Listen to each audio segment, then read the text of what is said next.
বল তোমার নগো মা, বলছিলাম যে রোদটা উঠেছে না, এই রোদে হাঁপাতে পরে তুমি যদি বাইক চালাও তোমার হাতগুলো একদম ঝন্ডালের মতো কালো হয়ে যাবে।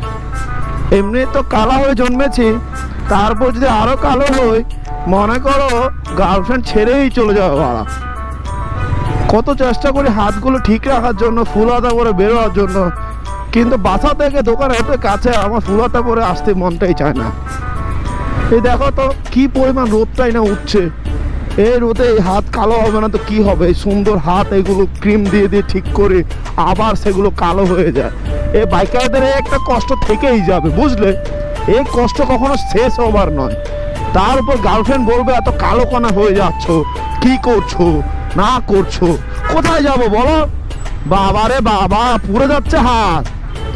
এ মামা খেচা দে, দোকানে ঢোক, খেচা দে দোকানে ঢোক। পাঞ্জাবি পরে করে যাচ্ছে, আজকে শুক্রবার নাকি? ও বাবা, গুসা